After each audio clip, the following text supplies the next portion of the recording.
Assalamualaikum warahmatullahi wabarakatuh. Perkenalkan, nama saya Putri dari Prodi Akuntansi Syariah. Pada kesempatan kali ini, saya akan menjelaskan mengenai model keseimbangan makroekonomi Islam, yaitu ISLM. Jadi, apa itu keseimbangan ISLM? Nah, yang pertama, IS berasal dari kata investment atau investasi, dan saving adalah tabungan. Nah, jadi IS, investment saving, adalah kurva yang menunjukkan keseimbangan pasar barang, yaitu saat output nasional sama dengan permintaan barang dan jasa dalam suatu periode. Nah, adapun dari kurva dari IS adalah kurva yang menggambarkan keseimbangan antara pendapatan nasional atau yang dilambangkan dengan huruf Y dengan tingkat bunga atau yang dilambangkan dengan huruf I pada pasar barang. Selanjutnya ada LM, yaitu liquidity money, adalah tempat di mana terjadinya transaksi keuangan.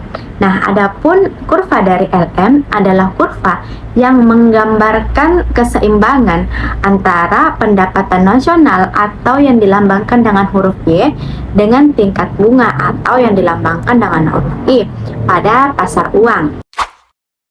Jadi, keseimbangan kurva IS LM, jika kurva IS dan LM bertemu pada satu titik, maka titik I dan Y menggambarkan sekaligus keseimbangan yang terjadi di pasar barang maupun di pasar uang. Nah, selanjutnya saya akan menjelaskan dampak kebijakan fiskal dan kebijakan moneter pada keseimbangan IS LM. Nah, yang pertama, kebijakan fiskal.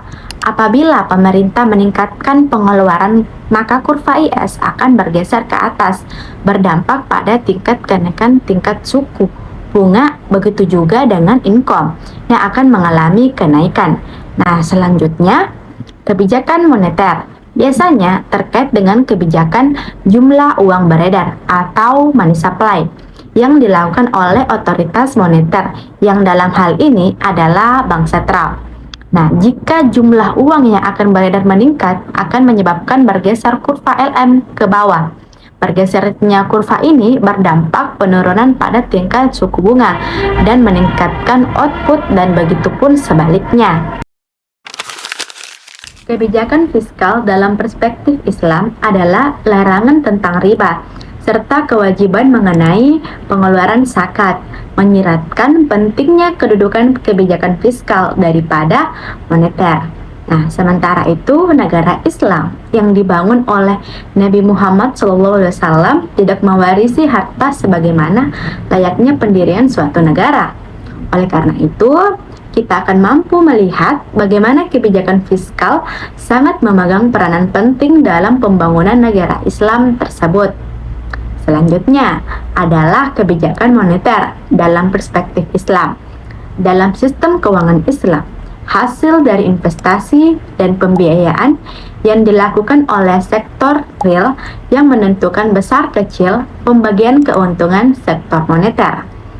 Jika investasi dan produk di sektor real berjalan lancar, maka rekrut pada sektor moneter akan meningkat, sehingga bisa disimpulkan bahwa sektor moneter merupakan cerminan kondisi dari sektor real. Kebijakan ISLM dengan pendekatan Islam, di mana dalam perekonomian konvensional, besarnya investasi ditentukan oleh bunga, sedangkan di dalam ekonomi Islam ditentukan oleh bagi hasil, di mana semakin besar profil sharing, maka semakin besar investasi di dalam Islam.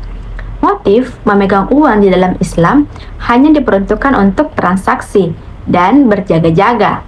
Pinjaman uang hanya didedikasikan untuk investasi kebaikan. Nah, itulah tadi pemaparan mengenai model keseimbangan makroekonomi Islam ISLM.